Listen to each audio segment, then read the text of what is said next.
All right, it is Silver History Sunday for week 3. If it isn't obvious already what coin I'm doing, I'm going to be doing the Mercury Dime. As you guys know, dimes are my favorite constitutional junk silver to stack. I have the Washington quarter up in a close second, but mostly dimes. I love dimes for so many reasons, I guess, but mostly because I get more of them. And yeah, they're a pretty small fractional, and I think that they'll do well as time goes on. And so yeah, dimes. So today we're talking about Mercury Dime in particular. Pretty much before the Mercury Dime was the Barber Dime. I only have a couple of these, and they're all in terrible shape, but they are old. They are really, really old. And this is what it used to look like. Then we went on to the Mercury Dime, and this is what the Mercury Dime looks like. Also in pretty bad shape. I don't really buy good condition junk because to me, junk is junk, and I'm not really that big of like a coin collector. I'm more of a silver stacker, so I'm not gonna have the greatest specimens for you to look at, but this is what I got. And then after the Mercury Dime came the Rosy Dime. And it's unfortunate how this happens, but this Rosy Dime wasn't really made until after he died. And so, yep, if he lived forever, maybe we would still have the Mercury Dime today, which is interesting. But probably not. It probably would have been something else, somebody else's face. Maybe even, I don't know, a different former president. But getting into the Mercury Dime, basically, this thing it's a misnomer. It's not really supposed to depict Mercury at all. In fact, it's just supposed to be Liberty wearing a winged cap. And since it resembles so much what we imagine Mercury, the Roman god, looking like, it's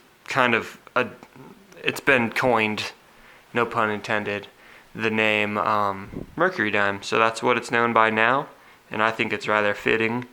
And to be honest, if I had to call it the Winged Cap Liberty Dime, I would be, I don't know, I wouldn't like that too much. Okay, but so basically in 1916, the Mercury Dime started being made, and on September 26th, 1890, the U.S. Congress passed an act stating the following. I'm going to read this to you guys. This is exactly what the act says, and it was regarding this Barber Dime.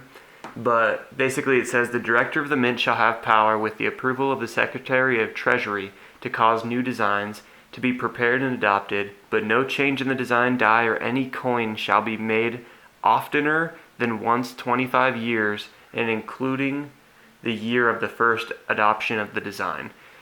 But the director of the mint shall nevertheless have power, with the approval of the Secretary of Treasury, to engage temporarily the services of one or more artists distinguished in their respective departments of art, who shall be paid for such a service of the contingent appropriation for the mint at Philadelphia. So basically all that meant was, at any given moment, the director of the mint can commission new artists to make new designs for new coins.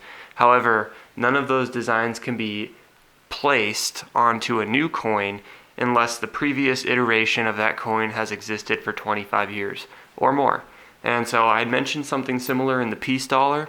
That's exactly what happened with the peace dollar. 25 years had passed since the Morgans started being made, so they were allowed to make the peace dollar. Well, 25 years had passed since the Barber was being made, and so now they were allowed to change it up, and they decided to go with this Mercury Dime. People started calling it Mercury because it resembles the Roman god Mercury, though it was never actually supposed to be Mercury. It's actually supposed to be Liberty wearing what they call a Phrygian cap.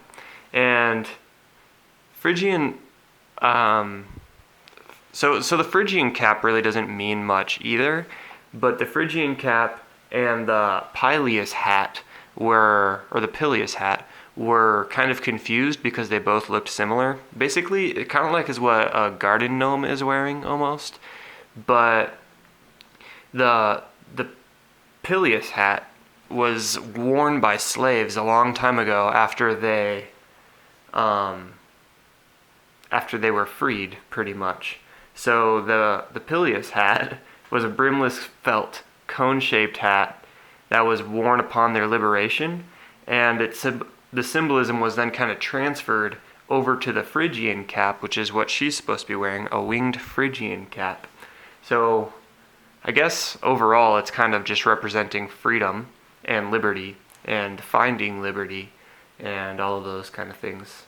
So that's the front of the dime. The back is a bundle of rods, a bundle of wooden rods right here, and the middle one is kind of an axe, and it's supposed to represent war and justice. But then we have this olive branch here, which is a little contradictory because it's representing peace. So we kind of have the embodiment of the United States on the back of this coin, which I think is awesome. We have kind of like a military prowess, but we're still peaceful and stuff like that. So yeah, that's kind of what the coin looks like. I'm going to get into some interesting fun facts here in a sec. But I wanted to point out how weird the word Phrygian is, because it has 5 vowels. 1, 2, 3, 4. Yeah, 5 vowels, or 5 consonants before you hit the first vowel. That's a weird word. That was a dang weird word. That was a side tangent there. Okay, so fun facts about the Mercury Dime. Okay, so it was designed by a guy named Adolf Weinman. And I talked about this in the Peace Dollar video too. I kind of like to, what went through the head of the designer and who did they use as a model. And for the Peace Dollar, the guy modeled it after his wife, but Adolf Weinman didn't model it after his wife. Instead, he refused to mention who the model was. But later on he said, "Oh yeah, well, I used the model of a lawyer friend of mine." And it turns out that lawyer friend was kind of a bigger name lawyer, and he was also an insurance executive. But his wife's name was Elsie Stevens, and Elsie Stevens apparently wore an old stockings on her head in order to model this winged shaped cap, because obviously he didn't have a winged shaped cap for her to wear while she modeled. So yeah, she put some stockings on her head, and that is hilarious to me. Yeah, that's a fun fact, right? And then another fun fact is, after releasing this dime, so they started to release, they had the dies made and they started minting these Mercury dimes, and then they shipped them out to various vending machine manufacturers to make sure that they would work, and they were already like set in stone how these dimes were going to be made.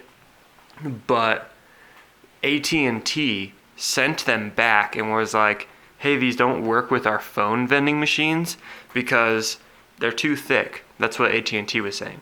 And when they got sent back, they were like, "There's no way these things are too thick." But they found out that they were too high of a relief. So this word liberty used to be, in the original designs, not so spaced out on these letters, and the letters were a little bit more towards the edge of the dime. And so in order to remedy the situation, they put more spacing between the letters in liberty here, and they moved them a little bit further away from the edge, from the rim of the coin. And then they made, that allowed them to make it a little bit lower of a relief, so they would work in more vending machines. And vending machines at the time were a very lucrative way of accumulating money for those bigger companies, so the mint didn't want to like step on their toes. So that was a fun fact. And then the only other kind of fun fact I have, it's not even really a fact, it's just a thing about how these things are graded, is there's something called a full split band. And I don't think I have any because, as I mentioned before, I kind of buy the junkiest of junk because I don't really care what it looks like. I care more about the fact that I'm able to stack it at a good cost. But I'll give you a couple examples here. This one. This one's terrible and it's worn, right? And you can see you can't even tell there's multiple wooden rods there. It just looks like one giant log. That would be like a bad grade. And then here is another one where you can kind of see, if it will focus, you can kind of see that there's a little band in the middle of those logs or wooden rods that's holding them together. So that would be like a better grade than the other one, but it's still not a good grade. Oh, here's one. Here's one that's more obvious that it has the middle band there. And as I'm showing you these, I keep saying it has a middle band, but really it should be middle bands, plural, because there's a one metal band, or a leather band, I guess is what it's supposed to be, or something. Oh, that's a good one, you see? So it looks like there's only one. Now that thing should be split into two, and that's what, if it's split into two horizontally, it'll look like there's two bands holding those rods together. And that's what they're talking about when they call them full split bands. Now there's two, I guess there's three, I guess there's four, right? There's four different varieties you could get, and it all has to do with wear. The first one's called the full split band. It's you get a really prominent split there. I have none to show you. The second one is just called a split band, where you have a band and it's not quite as prominent. The other one is, the third one's a no split band, which is what this is. So it's just a band and it's not split. So it's still a pretty bad specimen. And then the fourth would be like that one I showed you where there's no band at all. And that's just because it's worn out completely off, like this one doesn't have that band at all. Yeah, that's really all I have for the Mercury Dime talk today. I appreciate you guys watching.